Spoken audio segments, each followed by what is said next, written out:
अस्सलाम वालेकुम फ्रेंड्स, अल्लाहुम्मा सल्ली अला सय्यदना मुहम्मद व अला आलि मुहम्मद। Hope you are doing well. मुझसे बहुत रिक्वेस्ट की जा रही थी कि सर इसके ऊपर बात कर लें।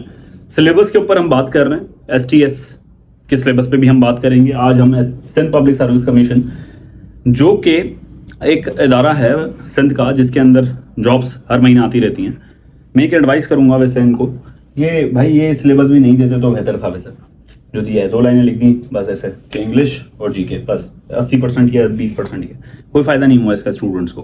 खैर फिर भी हम इसको थोड़ा सा एलॉबरेट कर देते हैं ताकि स्टूडेंट्स को पता पड़ जाए किस तरीके से पढ़ना है। देखें, ये म्युनिसिपल टाउन ऑफिसर और टाउन ऑफिसर 17वें ग्रेड और BPS का मतलब होता है बेसिक पे स्केल, या इंटरव्यूज में कभी कभी पूछा जा सकता है तो इस वजह से बता दिया। 17वें ग्रेड और 16वें ग्रेड तक की जॉब है। जॉब्स की कंपटीशन कहाँ तक जाएगा वो सुन लें, मेरी बात गौर से सुनिएगा, बहुत इंपॉर्टेंट वीडियो होने वाली है। कि अगर आपके फॉर एग्जांपल 100% है, 100 नंबर के पेपर है, अर्बन का थोड़ा सा कम जाता है, रूरल के अंदर कंपटीशन ज्यादा है जो देखा गया है। ठीक है, रूरल के जो लड़के हैं वो बहुत पैशनेटली पढ़ते हैं, अर्बन के भी पढ़ रहे होते हैं, पर वो जो जान मारने वाला एलिमेंट होता है, जो जुनून होता है, वो रूरल के लड़कों में मैंने देखा है। ठीक है, तो मैं चाहता हूं कि अर्बन वाले भी आगे बढ़ें जैसे रूरल वाले, और दोनों मिलकर हम सिंध को आगे लेके चलें। ठीक है, तो अर्बन का जो मेरिट जाएगा, जहां तक मुझे लग रहा है, वो तकरीबन 75% से अबव ही होगा। 75% से अबव जिनके मार्क्स हैं वो ही सीट ले सकेंगे।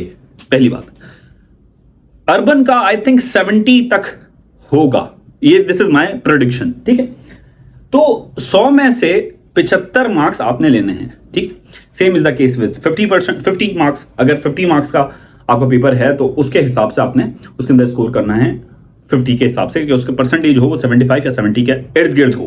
ठीक है, 80 तक, 80 के 70 के बीच में जो बच्चे होंगे उनका पास हो।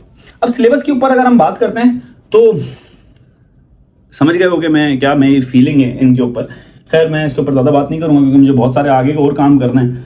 तो फिलहाल जब तक हमारा एक चंक हमें फॉलो नहीं करने लग जाता सिंध का, तब तक मैं थोड़ा सा साइलेंट ही रहना चाहूँगा कुछ इश्यूज़ के ऊपर, क्योंकि अगर अभी चीज़ें मैंने बोलने लग गया तो फिर इश्यूज़ क्रिएट हो जाएंगे। नेगेटिव मार्किंग होती है 0.25 की, यानी कि अगर एक आपने MCQ गलत किया तो 0.25 आपका कट जाएगा।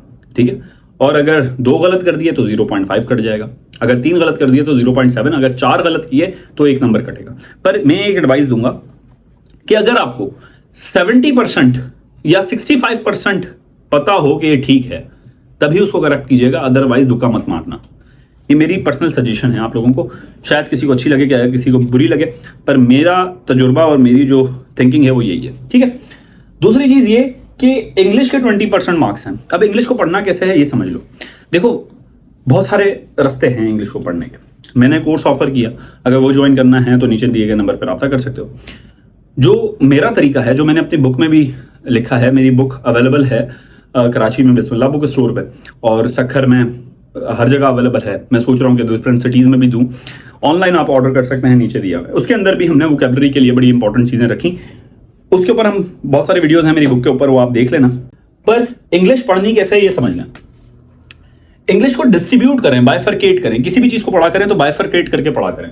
अगर इसको मैं मिटा देता हूँ, इंग्लिश के अंदर जो इंपॉर्टेंट टॉपिक्स है ना, जो आप इतने शॉर्ट टाइम में कर सकते हैं, वो है सबसे पहला प्रीपोजिशन। अब प्रीपोजिशन के अंदर भी 2 चीजें हैं, एक फिक्स्ड प्रीपोजिशंस होती हैं और एक वो प्रीपोजिशंस होती हैं जो आपके कंडीशन के ऊपर डिपेंड कर रही होती हैं। ठीक, अब फिक्स्ड प्रीपोजिशन जैसे ऑफरेड हमेशा अपने साथ ऑफ लेता है, तो words followed by appropriate prepositions की लिस्ट गूगल से आप निकाल लें, जो मेरी बुक है उसमें तो अवेलेबल है, वैसे वो निकाल लें। वो आप लोगों के पास एक पूरी लिस्ट होगी और आप उधर से याद कर सकते हैं कि कौन सा वर्ड एग्जैक्ट वही प्रीपोजिशन लेता है। कंडीशनल जो होती हैं, मैं इसको कोई और वर्ड भी कह सकता था, कंडीशनल ऐसे होती हैं जैसे ऑन है। ऑन हमेशा जब कोई सरफेस ऐसे होती है तो चारों तरफ से खुली हुई हो, कोई चीज ऊपर पड़ी हो, तो उसके लिए ऑन इस्तेमाल होता है। ऐसी प्रीपोजिशंस का यूजेज आपको पता होना चाहिए प्रीपोजिशन के टॉपिक में। कंडीशनल सेंटेंसेस बहुत इंपॉर्टेंट हैं, ये देख लेना। ठीक है, दूसरा ये कि टेंसेस आप लोग देख लीजिएगा। तीसरा जो बड़ा फेवरेट टॉपिक है किसी भी एग्जामिनर का इंग्लिश के अंदर है, वो है वोकेब। अब वोकैबुलरी के अंदर ज्यादातर स्टूडेंट्स से पूछ रहे होते हैं कि सर सिनोनिम एंटोनियम कहां से याद करें। आई डोंट नो कि ये आइडिया किसने जनरेट किया था। मैं ये समझता हूं कि अगर आपकी वोकैबुलरी स्ट्रांग है, if you have a strong vocabulary, तो आपको जरूरत ही नहीं है कि किसी वर्ड्स के सिनोनियम्स को रट्टे मारने की। आप वोकैबुलरी डेवलपमेंट की तरफ जाएं, सिनोनियम एंटोनियम खुद ब खुद याद हो जाएंगे। समझ रहे हैं मेरी बात? तो सिनोनियम एंटोनियम्स की जो बुक्स हैं वो अवेलेबल हैं मार्केट में, पर मैं रिकमेंड नहीं करूंगा। जैसे मेरी बुक के अंदर रिलेटिव वोकैबुलरी का कॉन्सेप्ट है कि एक वर्ड को दूसरे वर्ड से जोड़ के हम लोगों ने सिखाया। 250 वर्ड्स हैं जीआरई के, और जीआरई की वोकैबुलरी याद कर लेना, आधा पेपर सॉल्व हो जाएगा। ठीक है, ऐसे ही हमारे पास current affairs, Pakistan affairs, EDS है, वो नेक्स्ट वीडियो में मैं आप लोगों को बताऊंगा, क्योंकि वीडियो की लेंथ ज्यादा हो गई और मैं शॉर्ट वीडियोस बनाता हूं। उसके लिए चैनल सब्सक्राइब कर लें, वीडियो लाइक कर लें, और मुझे दुआ में याद रखिएगा। बुक अगर ऑर्डर करनी हो तो नीचे नंबर है, कोर्स लेना हो तो भी नंबर है। अपना बहुत ख्याल रखें, मुझे दुआ में याद रखें। अल्लाह हाफ़िज़।